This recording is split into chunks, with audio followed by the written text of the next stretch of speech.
everybody. We are so glad to see all of you and so excited for this morning together. Before I introduce our speaker, a friend sent me just one little paragraph that she thought seemed very appropriate for a ladies' brunch. And it says, "Today is International Women's Day. This year's theme is inspiring change, encouraging advocacy for women's advancement everywhere, in every way, and challenging the status quo for women's equality and vigilance, inspiring positive change." Doesn't that sound perfect? Well, when Pat Rock and I were thinking about who we might ask to speak today, our faces lit up when we thought about the possibility of asking Florence. What an inspiring personality. Florence has had such a full life, from growing up in Covington, Georgia, to pursuing her undergraduate degree in music at Hollins College in Virginia, and her master's of music at Yale. She has led a wonderfully interesting life with her husband Jim and family. Besides serving on several arts and community boards, teaching music, and singing professionally, Florence has blessed our church with her beautiful voice for many years by singing in our choir on Sundays and singing for many special events. It was my pleasure to have Florence on our vacation Bible school team in Panama one summer.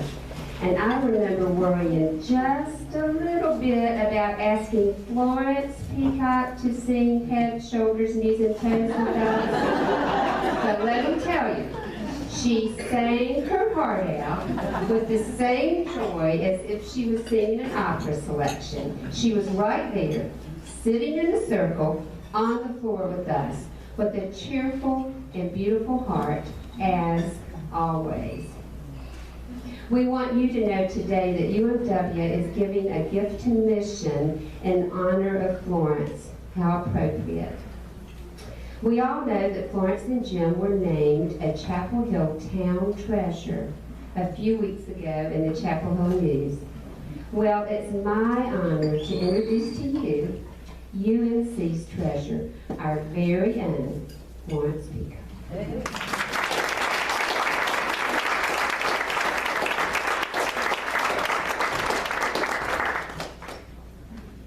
Thank you very, very much for having me. I'm honored to be doing this, and I'm delighted to be doing this. Yes, I was born in Covington, Georgia, which is 35 miles southeast of Atlanta. But today I'm going to start with, you remember the opening prayer we said this last Sunday. It was when Whitney Fauntleroy led us in the opening prayer. That pretty much states my life. So I'm going to repeat that. Creator God, you make all that draws forth praise and the forms in which to express it.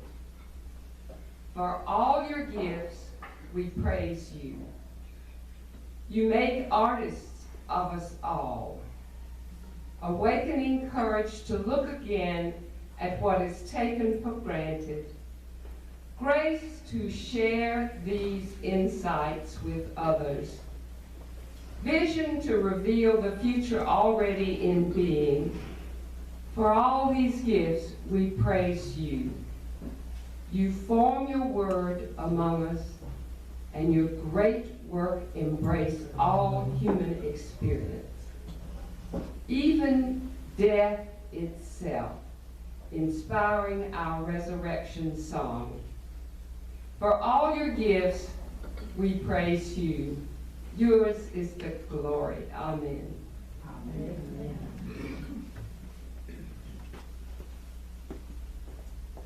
For God's gift of song, I am very thankful. When I sing, I praise God. I express God's word, and I always feel God's presence when I sing. In fact, years ago, I would form a triangle. God was there, congregation there, and I was here. And all the singer is a vessel. We convey the Word of God. So for me, singing in church is worshiping. And even in a concert, I think about God's presence, because God forgives any little mistake that we might make in our performance. We don't forgive it, but God does. I was born and reared in Covington, Georgia. My first memories are admiration for my older sister. Luli was her name, is her name. And companionship with my younger brother, Rob, whom I still adore. My grandmother was organist at the Methodist Church in Covington for 68 years. She started when she was 12. And her brothers had to pump the organ while she played the keyboard because she was very short statured and she could not reach the pump. She did have one very sad thing happen. It was her daughter who passed away when the daughter was 10.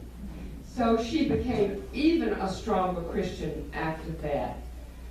But my father lived, and that was her son, and that was my father. He was a very hard worker, and we as a family are very thankful for what he left us from this hard work. He was a banker, a fertilizer manufacturer, and he had a dry goods store. All three of those he inherited from his father and his uncle. My first distinct memory when I was 3 years old was holding my father's hand. And he was watching the house being built in which we grew up. It was up on a hill and in a grove of trees. Beautiful sight. But ever since then, and following my dad in various constructions, I've been thinking like a constructive engineer at times. The small town where we lived embraced us and it protected us. My family was very stable and supportive, and so was the community. There was one incident when we got protected by the police. My brother and I decided, he was 10 and I was 11, and we decided to drive the tractor around the square with our friends in a cart being pulled behind. We had a marvelous time. And my father received a call from the head of the police department and said, Totsy, I was called Totsy, Totsy and Rob are driving the tractor around the square. Could you kindly tell them not to do this? So he told us at dinner. The first song that I remember singing was when I was in a recital. It was a piano recital. But I sang My Country 'Tis of Thee. Remember that? Dum, dum, dum, dum, dum, dum. I sang that, and my father sat on the first row and smiled at me. And that kind of encouragement means a great deal. I was real shy. I wouldn't talk, but I didn't mind singing. My sister talked for me. My brother and my sister and I, together, were read stories by our mother each night before we went to sleep. Sometimes she would read Hurlbut's stories of the Bible. Do you remember that, Cynthia? Well, every morning at breakfast, my father, mother, and we three, as we got older, would read daily devotionals from the upper room at breakfast. And then we'd follow that with a prayer. At first it was my father all the time, but then he passed it on to us to pray. And in the evening, my mother and daddy would kneel down beside us at the bed to hear our prayers before we went to sleep. We were so lucky. When I got into first grade, I made two friends, Nana and Shirley, and they were my best friends until I was in the 12th grade. It was first grade through 12th. And in the 4th grade, a new girl moved to town, Joanne, and she became our best friend too. So we had a group of 4, but it wasn't a clique. My paternal grandmother instilled in me the responsibility of leadership. What she told me was I wasn't any better than anybody else, but it was my duty to help lead the group. So that's what I did. I was president of the class every year. And it wasn't because I was any better. It was just because I would do the job.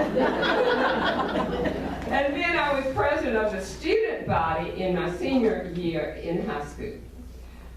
Started piano lessons at the age of 6. My teacher focused on counting, 4/4, 3/4, 6/8, and reading notes. And I was completely captivated with music. My mother and I were in a choir, and we had a very fabulous organist who was a concert pianist.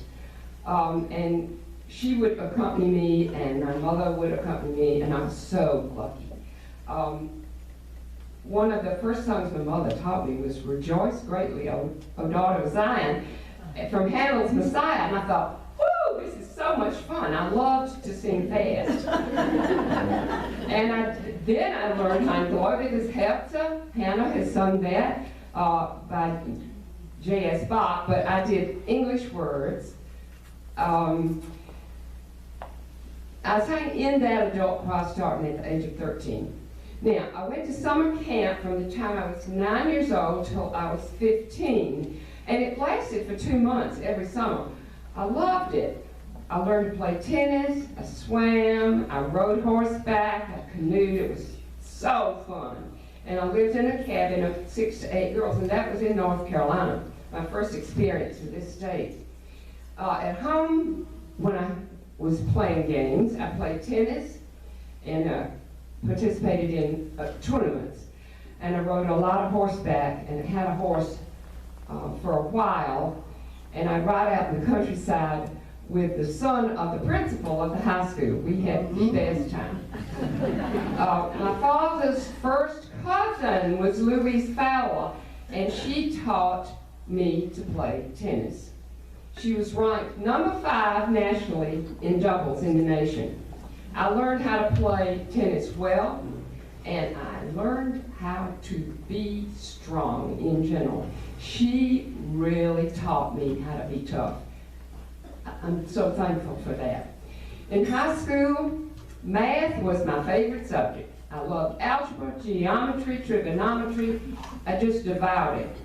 I played in the band, played clarinet, and I sang in the chorus, and I performed in musicals, which was so much fun. I went steady. You remember doing that? I went steady with a really fine athlete who was also a really fine person. I take a breath because he has died. We were in an automobile accident together when I was 16. No seatbelts in those days. And my interests were concussion, broken collarbone, facial cuts. And my parents were terrific. And the doctors said that I had to stay at home for 1 month. Well, it was terrific. I loved it. And my Latin teacher brought me the Latin book, and I learned the whole book. Latin has always been the basis of the languages for me. So I went to Hollins College in Virginia. It's a women's school, still is a women's school. And I was very shocked at how difficult it was. I studied intensely. I had favorite subjects. Physics was my favorite subject. And then I loved the religions of the world, music history, music theory. I loved French, my favorite language to sing in, even to this day. I did not date very much because I had no connections in Virginia. I had some blind dates, but I'm sorry to say that often they were inebriated. Except for one. This guy was WNL and he had muscular dystrophy. He was a fabulous person. He never drank. So I didn't date very much, and what I did is date music. I love singing. During the summers, I worked for my father in the bank, so I learned banking, and he also had me do bookkeeping for his fertilizer manufacturing office. I went to Europe one summer on a tour with young people, and I went to the University of Colorado summer school for 2 sessions, terrific, and studied German. And it was so hard because I was going away every weekend starting on Thursday, coming back late Sunday night. We would go to the mountains. During this, okay. Then, after I finished college, I went to graduate school at Yale School of Music. Great school. And Paul Hindemith was there for a while, and I sang many of his compositions under his direction. He was a wonderful man. Died too early. I sang performances with Yale School of Drama. I did musical theater with them, and we took these performances into New York, which was close to Yale, and we had a wonderful time. And then I was invited to do musical theater in New York, specifically to be in Once Upon a Mattress with Carol Burnett after finishing Yale. But I met this guy. Yeah, this guy is in our presence right now, Jim Peacock. At first, I had dated a Jewish law student at Yale for 2 years. He was a very nice, fine man, and I learned a lot about the Hebrew faith.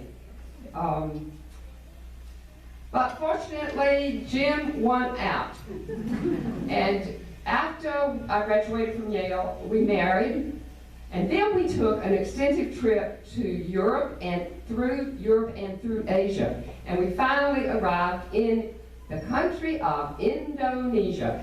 Jim is a cultural anthropologist and was doing his research there in a slum in Surabaya, Indonesia. And the slum was called a kampong.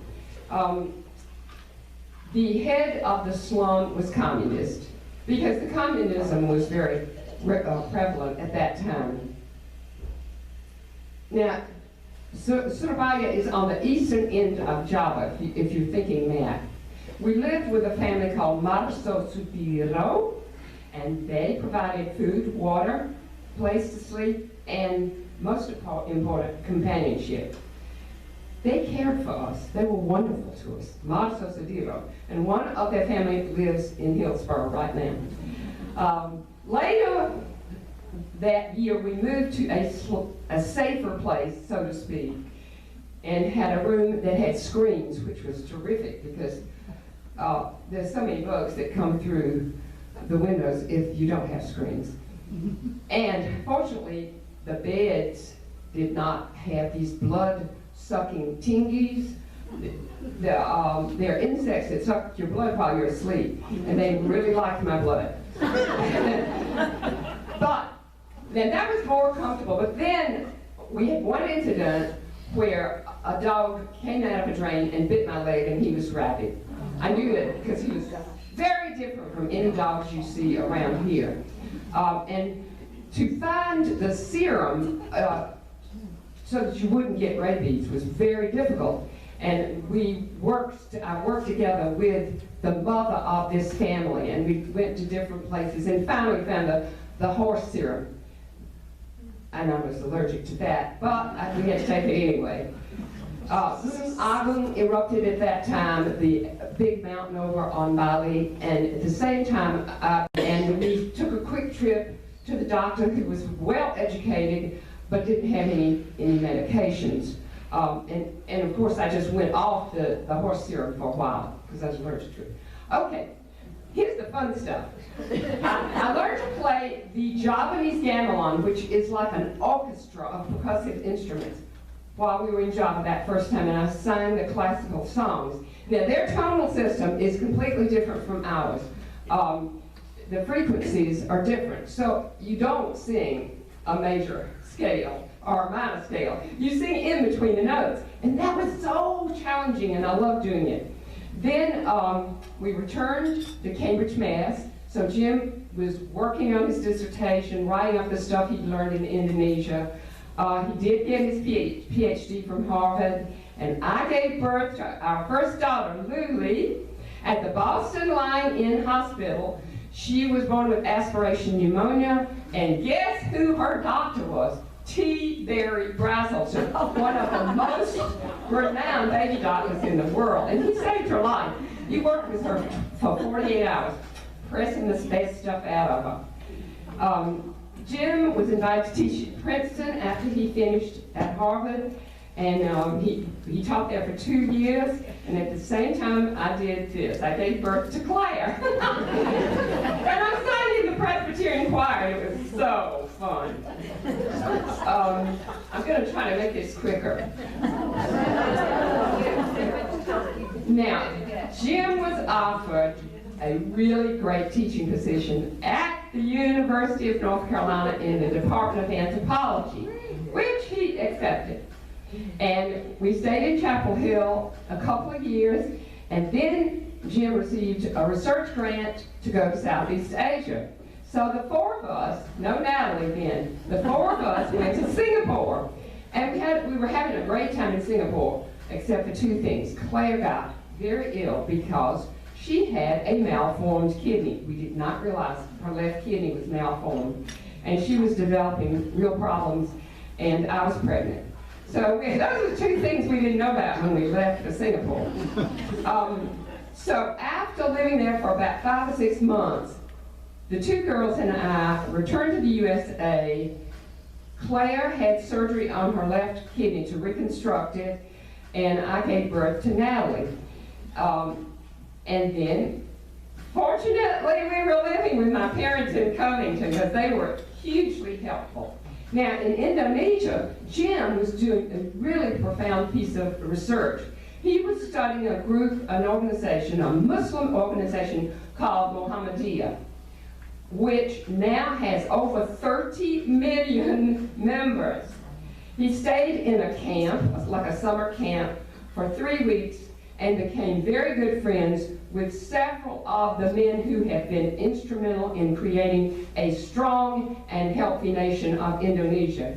He traveled throughout the little islands, learning more about Muhammadiyah, and he finished by writing 2 books, Purifying the Faith and Muslim Puritans.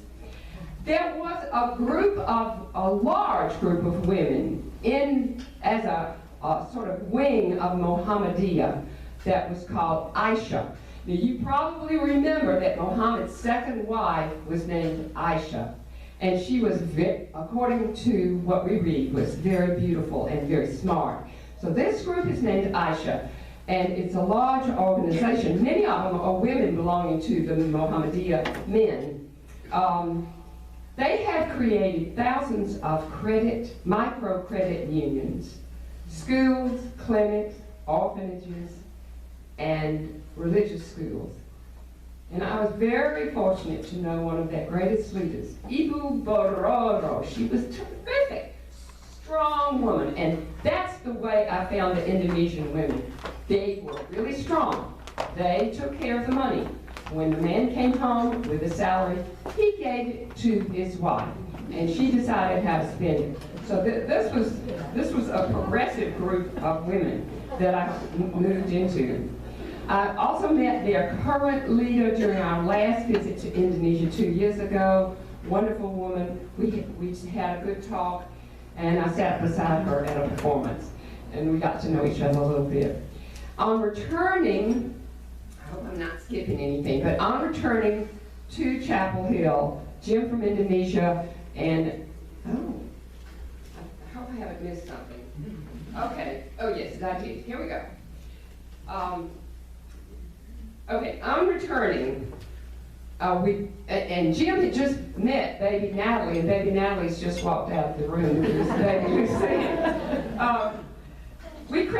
We had Natalie christened in the Methodist Church in Covington. And when we got back to Chapel Hill, Lily went to Friends School because she was old enough to go to school. Then, 2 years later, we moved to Del Mar, California, where Jim was a visiting professor at the University of California, San Diego. And Jim was being recruited for a lot of different teaching positions in institutions in the United States. But we decided to stay at Chapel Hill. Claire and Lily attended really great schools in California, and we're thankful for that helpful beginning. Now, on our return to Chapel Hill, Lily and Claire went to Glenwood Elementary, and Natalie soon followed. Glenwood Elementary. When the girls were ages 10, Nat was 10, Lily was 15, and Claire was 13, we went to Oxford, England. Jim had received a Guggenheim Fellowship grant to do research and writing there at Oxford University in All Souls College, which is one of the nice colleges at Oxford. He was a fellow at All Souls. Lily and Claire attended Oxford High School for Girls. Great school. And Natalie went to the free school in the neighborhood. We would just walk over there. She loved that school. And she was a wonderful swimmer. And they had a swimming pool. So freezing cold in April. But all the students jumped in and she swam, and she was the fastest swimmer. Of course, because she learned to swim here in the warm South. I did a lot of solo work in Oxford, the township of Oxford, and also in the different colleges at Oxford University. That was so fun. And on my return to Chapel Hill, my performing opportunities were very rewarding, and I began to do international singing. I sang in Russia, Japan, Austria, Canada. Then I focused, when I got back here, I focused on some particular states. I did a lot of singing in St. Paul, Minnesota, Princeton, New Jersey, Oberlin, Ohio, Austin, Texas. It was really fun. I enjoyed it enormously. Each summer for the last 32 years, I have sung at Oberlin in Ohio at the Baroque Performance Institute. And it's terrific. I mean, they take any age, any ability, but you gotta have a certain amount of ability because you work very hard. But last summer, I was there for 2 weeks and I performed 9 times. And that means that you better have yourself prepared before you go. So I'm going back this summer, and I'm working on my repertoire right now. For 30 years, I taught singing lessons at my home studio and a little while at Meredith College. I directed the children's choir for about, I think, 8 years, is that right? 8 or 10 years, right here at this church. And as my children began to get jobs, marry, have children, I gravitated into joining organizations that I felt were important to support. They are the North Carolina Symphony, North Carolina Opera, North Carolina Botanical Garden, Moorhead Planetarium and Science Center, the Preservation Chapel Hill Table. I was on their boards, I am on their boards of trustees. And I was on the board of trustees for Carolina Performing Arts and Early Music America, which is Baroque music and earlier than that, Renaissance, for the whole United States and Canada. So those were really fun things to do, and wait till you get a little older to do that. But they're very time consuming, but really fun. One defining element in my life, and don't worry, I'm fine. I have what is called otosclerosis, which is a genetic disorder. And would you believe that my Aunt Florence had the same thing? So that is why I have named no children Florence.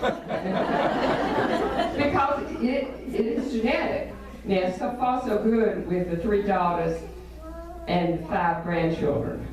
So I'm really lucky that I have good discrimination in my right ear. So when it is amplified and I have fabulous hearing aids, I mean, we're so lucky. The hearing impaired are so fortunate. So I can hear just pretty much fine. For the present, I'll just say a couple of things. Music is still my focus. You know, what happens is it kind of is your heart all the way through your life. So when you don't, for a few moments, when you don't have somebody to love you or somebody that you can love, you just go sing a song. And that does the trick. So I'm getting ready for a recital in Virginia at Highlands College. They have asked me to come up and sing, and I will do it. And as I said, I'm learning my repertoire for Oakland. Now, the thing I want to mention is how important it has been to have a husband who loves me and to whom I am totally committed. It is enormous support every day. So I admire people like Marguerite, who have lost her husband, who I adored, the great football player and everything else. I have 3 daughters. Natalie is there. Lily's the eldest. Claire is the middle. And here comes the great stuff. 5 unique, extremely intelligent grandchildren. 3 girls, 2 of whom are right here, Lucia and Isabella. And Flora is in Asheville. She's a ballerina. That's what she tells me. She's 10. And 2 boys. The eldest is 15. He's in Asheville. He's playing on the tennis team. Thank God. And he's a very good French horn player and a very, very good student. He is the top person in his class. I'm so proud of him. And Yanni is a baseball player, and he is 12 now. And we adore him. That's Claire's son. I have considered music as the very honest way to communicate with people all my life. I have loved singing all my life. I have adored music. It captivates me so much that when I hear music, I cannot hear anything else but that. Jim and I exercise together, but he is much stronger than I am. I take walks with him and Bill Peck, who is in the back. He and Jim and I have walked for about 45 years. I also go to the UNC Wellness Center. I have a great support system for my friends. Thank you, friends. Several of you are here today. My sister and brother are still in great health in Georgia. They are wonderful. I love them so much. My mother-in-law is 100, and she still loves me, which is very touching to me. She's an amazing woman. That's Jim's mother. Now, as women, I believe that we, as women, should love passionately.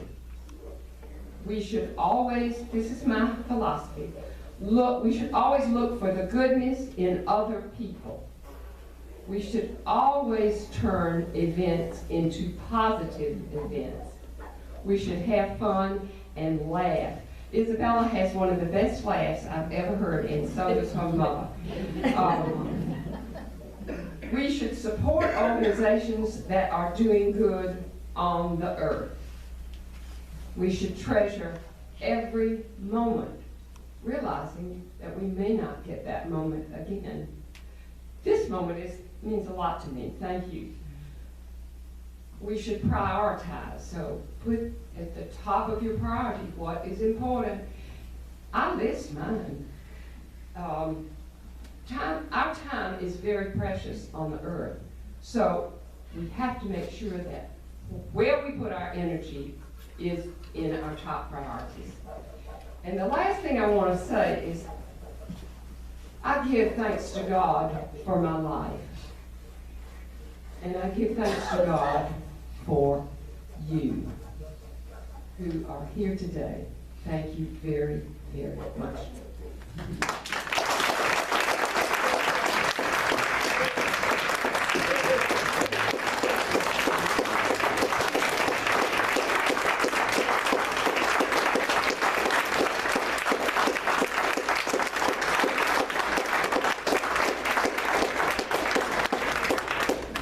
Did we do a good job picking We're so glad that you were here. If you will do us a favor, give us about 2 minutes. We've got to zoom into the kitchen and make sure the dish pans are ready and the trash cans are there. And then through that, not this door, but the second door, you'll see the window and you can put your silverware in one and your plate, or maybe just, it doesn't really matter. We'll just have a couple cans of water and the trash cans in front of that window so that we can get busy on cleaning up.